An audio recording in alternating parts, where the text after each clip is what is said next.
नमस्कार, भारत 24 में आप सभी का स्वागत। मैं हूं आपके साथ महिमा सिंह कंवर और मैं हूं आपके साथ सचिन दुबे। शुरुआत करते हैं इस वक्त एक बड़ी खबर के साथ। तवांग में हुए टकराव पर जैसे ही भारतीय सेना का आधिकारिक बयान सामने आता है, उसके बाद चीन में हलचल मच जाती है, खलबली मच जाती है।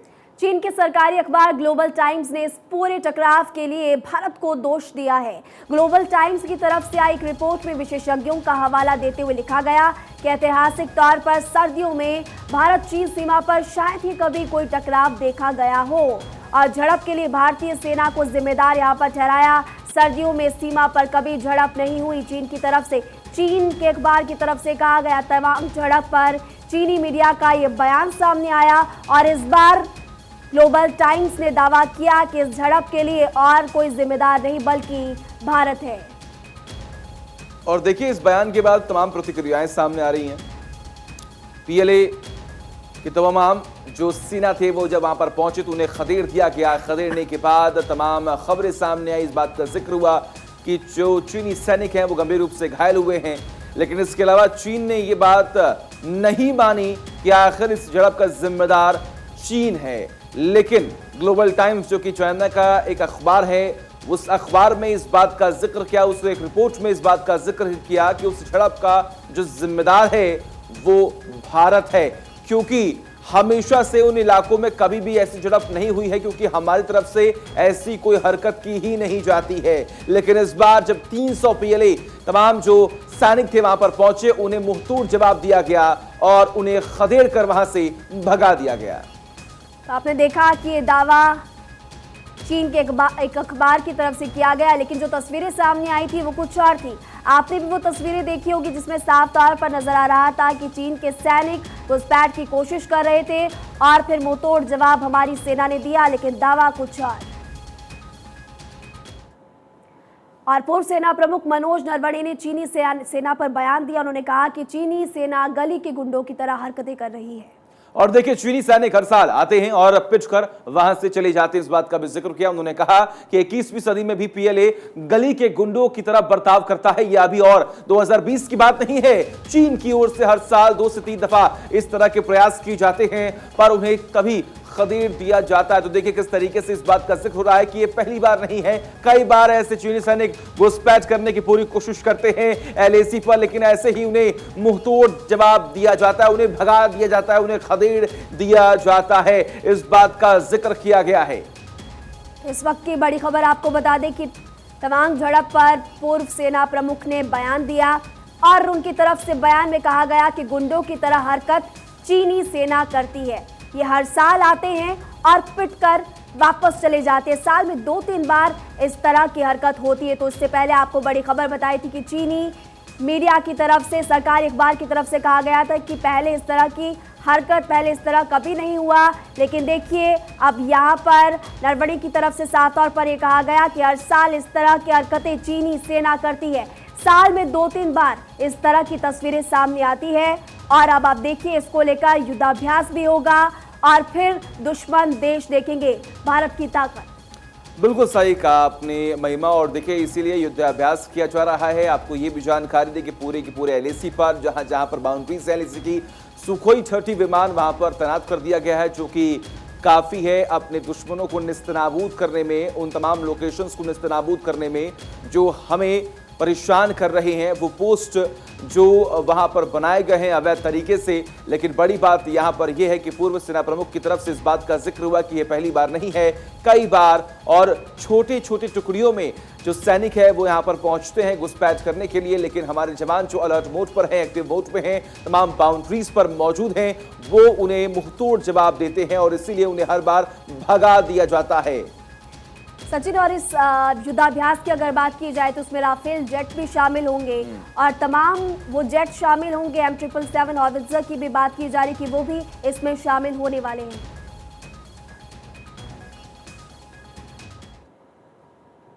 उधर तवांग में हुए तनाव पर असम के सीएम हेमंत बिस्वा शर्मा ने कांग्रेस और ओवैसी को लेकर आशंका जताई और कहा कि अगर कांग्रेस और ओवैसी को तवांग झड़प से जुड़ी जानकारी दी जाती है तो ये जानकारी लीक हो सकती है।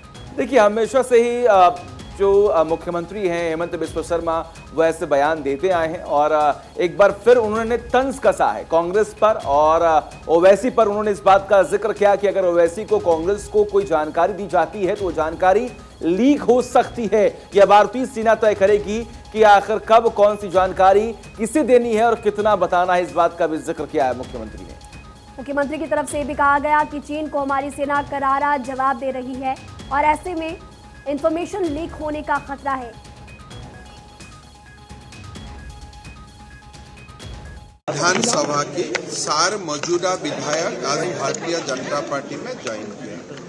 मेघालय में हमारा लो बेस था, लास्ट असेंबली में हमारा खाली 2 सीट ही था।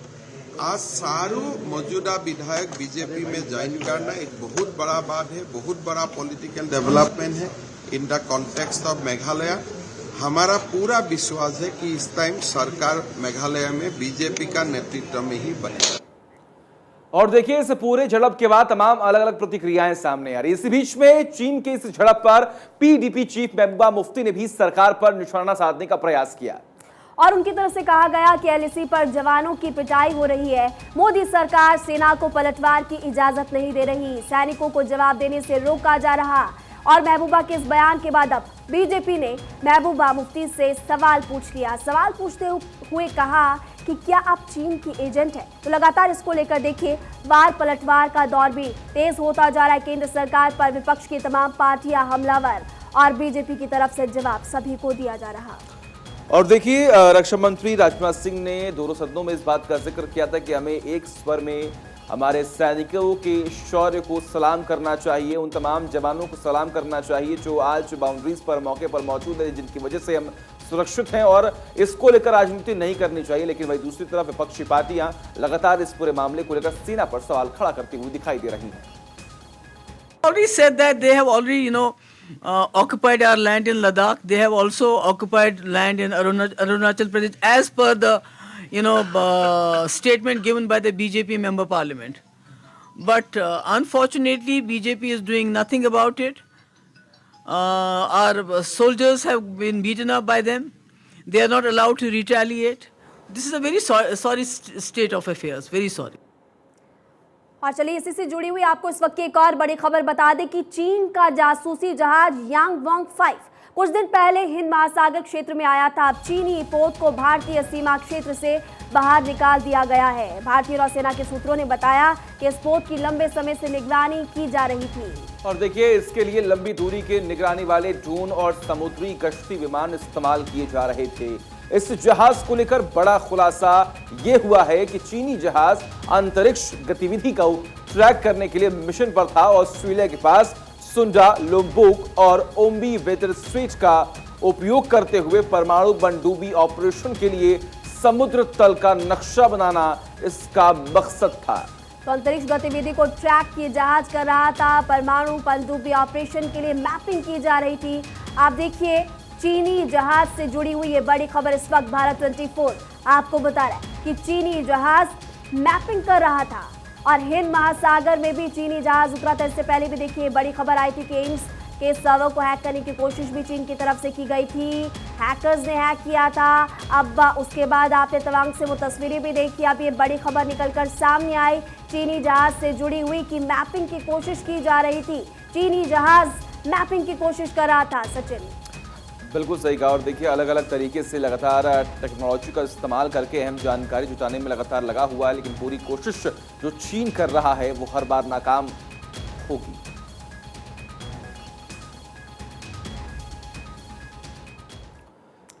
और तवांग झड़प पर पाकिस्तानी मीडिया का रिएक्शन सामने आया। पाकिस्तानी मीडिया ने भारतीय सेना की तारीफ की है और एक टीवी शो के दौरान पैनलिस्ट ने कहा कि चीन चाहता था कि वो भारतीय पोस्ट उखाड़ दे, लेकिन भारतीयों ने इससे नाकाम कर दिया। उन्होंने बहुत ही जबरदस्त तरीके से चीनी फौज को रोका। पत्थरबाजी भी हुई जिसमें भारतीय और चीनी समेत कई लोग जख्मी हुए और फिर भारतीय फौज ने चीन को भगा दिया।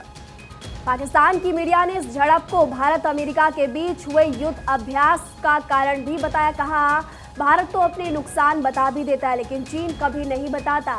यही नहीं, चीन का हाल देखकर पाकिस्तानी आवाम भी अपने हुक्मरानों को कश्मीर भूलने की नसीहत देने लगी है।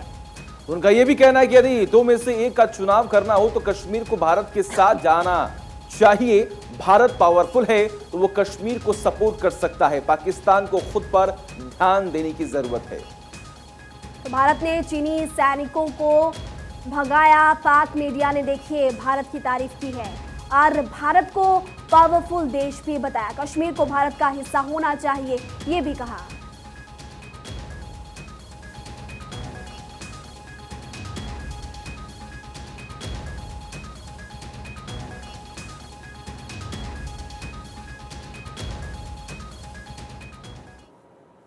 चलिए आगे बढ़ते रुक करते एक बड़ी खबर का। कानपुर से समाजवादी पार्टी के विधायक इरफान सोलंकी की मुश्किलें कम होने का नाम नहीं ले रही हैं। अब तक कानपुर पुलिस ने 4 ऐसे बांग्लादेशी नागरिकों को पकड़ा है जिनके कब्जे से 2-2 पासपोर्ट, कई आधार कार्ड मिले हैं। सपा विधायक इरफान सोलंकी और पार्षद मानू रहमान ने इन बांग्लादेशी नागरिकों को निवास प्रमाण पत्र भी दिया था, जिनके कब्जे से कई विदेशी करेंसी भी मिली है। बताया जा रहा है कि इसमें से बांग्लादेशी रिजवान ने पाकिस्तानी, मलेशिया, नेपाल की यात्राएं कर चुका है। और देखिए कानपुर की युवती से शादी भी कर ली है। इस शख्स के पास से बरामद किए गए कागजातों में सपा विधायक इरफान सोलंकी का लेटर हेड भी मिला है, जिसमें उसे भारतीय नागरिक बताया गया है। अब इस मामले में पुलिस इस शख्स के विदेशी जासूस होने के शक की भी जांच कर रही है। तस्वीरें लगातार हम आपको दिखा रहे हैं। ये एक्शन हुआ, कार्रवाई हुई। फिलहाल विधायक साहब जेल में बंद हैं और उनके खिलाफ ऐसे ही सख्त एक्शन लिया जा रहा है। तो कानपुर से ये बड़ी खबर, जहां पासपोर्ट, आधार कार्ड भी बरामद। एक बांग्लादेशी ओरिजिन का नागरिक जिसके पास बांग्लादेशी पासपोर्ट है, जिसने भारत में एक लड़की से विवाह किया और लड़की को भी इलीगली बांग्लादेश में ले गया, साथ ही अपने परिवार को डबल पासपोर्ट के साथ रखा, खुद अपने लिए मल्टीपल आधार कार्ड प्रिपेयर किया। और ये तब और भी सीरियस हो जाता है जब अभियुक्त इरफान सोलंकी के ट्रैवल करने का एग्जामिनेशन कर रहे हैं। Same time the coincidence and link is कि this fellow has been approved and this fellow has been certified by the Haji Irfan Solanki, MLA of the Sisamau। और राजस्थान की राजधानी में एक अनोखी शादी चर्चा का विषय बनी हुई है। गोविंदगढ़ के पास नरसिंहपुर गांव की रहने वाली 30 साल की पूजा सिंह ने भगवान से शादी करके सबको हैरत में डाल दिया। पूजा ने कहा कि शादी ना होने से वो लोगों के ताने से परेशान थी और शादीशुदा लोगों के बीच होने वाले झगड़े देखकर वो शादी नहीं करना चाहती थी, इसीलिए उसने ठाकुर जी से ही शादी कर ली। गांव के एक मंदिर में विराजमान ठाकुर जी से उसने 8 दिसंबर को शादी की। हालांकि शादी में पूजा के पिता शामिल नहीं हुए, उनकी मां ने सभी रस्में निभाई। बचपन से ही था कि मैं शादी नहीं करूंगी, मुझे शादी का शुरू से ही नहीं था कि मैं शादी करूं। बट कुछ टाइम पहले मंदिर में जाना और पंडित जी से मिलने के बाद ये एहसास हुआ कि मैं भगवान से शादी कर सकती हूँ। मैंने जब उनसे पूछा तो उन्होंने कहा कि हाँ, ऐसा अपने शास्त्रों में लिखा गया है कि आप विष्णु भगवान की प्रतिमा के साथ विवाह कर सकते हैं। तब मुझे लगा कि भगवान से शादी करना उत्तम रहेगा, तो मैंने भगवान से शादी करके अपने आप को उनको समर्पित किया। और देखिए बिहार में नीतीश कुमार के करीबी मंत्री विजय कुमार चौधरी ने शराब से मौतों पर अजीब दलील दे दी है। उन्होंने कहा है कि हत्या के खिलाफ बहुत पहले कानून बना था, लेकिन आज भी लोगों का मर्डर हो रहा है। इसी तरह शराबबंदी कानून को लेकर सरकार ने लागू किया, लेकिन बावजूद इसके लोग शराब पीकर मर रहे हैं, ये भी उनकी तरफ से कहा गया। तो ये दलील आप सुनेंगे तो आप भी परेशान हो जाएंगे। आखिर किस तरीके से बड़े चेहरों की तरफ से अगर इस तरीके के बयान दिए जाएंगे तो आखिर क्या मैसेज जाएगा, सुनिए जरा। बंदी के बावजूद कोई अगर न अपने स्वास्थ्य का ख्याल करता है, न समाज का ख्याल करता है और दारू पीने के लिए प्रवृत्त हो जाता है और शराब पीने से अगर कोई उसका नुकसान होता है, उसकी मृत्यु होती है, ये तो शराबबंदी कानून का औचित्य बताता है। अगर बंदी के बावजूद कहीं शराब बिकती है या लोग पीते हैं तो सरकार इसको गलत मानती है और उसके खिलाफ कार्रवाई होती है। तो शराब से मौतों पर मंत्री जी का ये बयान आपने सुना। मंत्री विजय कुमार चौधरी ने अजीबोगरीब बयान दिया। कहा हत्या के खिलाफ कानून, फिर भी हत्याएं हो रही है। शराबबंदी को लेकर कानून है, फिर भी लोग शराब पीकर मर रहे हैं। शराब से मौतों पर मंत्री जी का बयान आपने सुना। मंत्री जी ने क्या दलील दी वो भी आपने सुना। और दिल्ली में एसिड अटैक की वारदात के बाद 24 घंटे के अंदर एक दूसरी बड़ी वारदात सामने आई है। यहां के उस्मानपुर थाना क्षेत्र में 10वीं क्लास की छात्रा के घर में घुसकर एक सिरफिरे ने पिलास से हमला कर दिया। जी हां, आपको जानकारी दें कि इस पूरे मामले में नाबालिग लड़की को काफी गंभीर चोटें भी आई हैं। उसके हाथ और सिर पर जानलेवा हमला किया गया। फिलहाल पुलिस पूरे मामले की तफ्तीश में जुटी हुई है, जांच लगातार कर रही है। ये बड़ी खबर, सिरफिरे ने लड़की पर हमला किया। आपने देखा कि कल ही एक बड़ी खबर सुबह सुबह सामने आई थी। एक और बड़ी खबर कुछ ऐसी लेकिन इससे अलग, लड़की के घर में घुसकर एक युवक ने हमला किया। हालांकि पुलिस को जैसे इसकी सूचना मिली, पुलिस इस पूरे मामले की जांच में जुटी हुई है। 24 घंटे के अंदर दिल्ली में ये दूसरी बड़ी वारदात। देखिए वो प्लास जिससे हमला किया।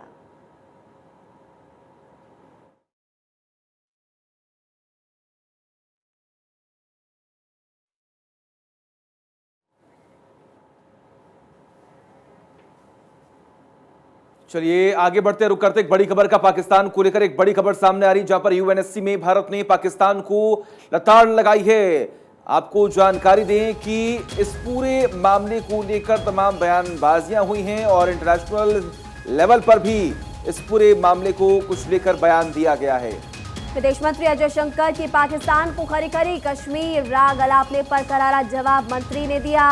बहुपक्षीय मंचों का गलत इस्तेमाल हो रहा है। जयशंकर ने कहा यूएनएससी में कड़ी फटकार लगाई है, भारत ने पाकिस्तान को लताड़ा है। यूएनएससी में भारत ने पाकिस्तान को लताड़ते हुए यानी कि एस जयशंकर विदेश मंत्री की तरफ से क्या कुछ कहा गया वो हम आपको बता रहे। उनकी तरफ से कहा गया कि बहुपक्षीय मंचों का गलत इस्तेमाल ये देश कर रहा। और देखिए ये भी साफ तौर पर उनकी तरफ से कहा गया कि लादेन की मेजबानी करने वाले उपदेश पाकिस्तान ना दे।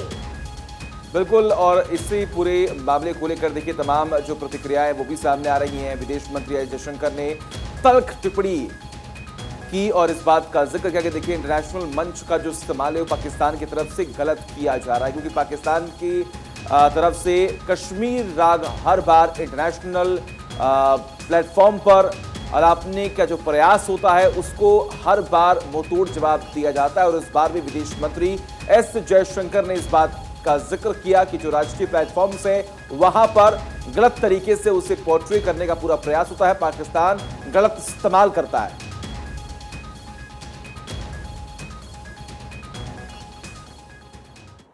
तो ये बड़ी खबर आपने देखी। अब तवांग झड़प पर पाकिस्तानी मीडिया का रिएक्शन क्या सामने आया वो आपको बताएंगे। पाकिस्तानी मीडिया ने भारतीय सेना की तारीफ की। एक टीवी शो के दौरान पैनलिस्ट ने कहा चीन चाहता था कि वो भारतीय पोस्ट उखाड़ दे, लेकिन भारतीयों ने इसे नाकाम कर दिया। बिल्कुल, उन्होंने बहुत ही जबरदस्त तरीके से चीनी फौज को रोका।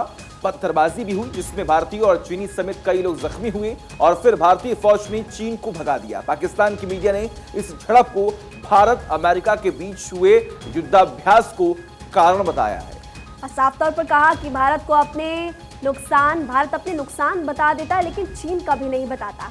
ये एक पैनलिस्ट ने कहा। और यही नहीं, चीन का हाल देखकर पाकिस्तानी आवाम भी अपने हुक्मरानों को कश्मीर भूलने की नसीहत देने लगी है। उनका कहना है कि यदि दो में से एक का चुनाव करना हो तो कश्मीर को भारत के साथ जाना चाहिए। बड़ी खबर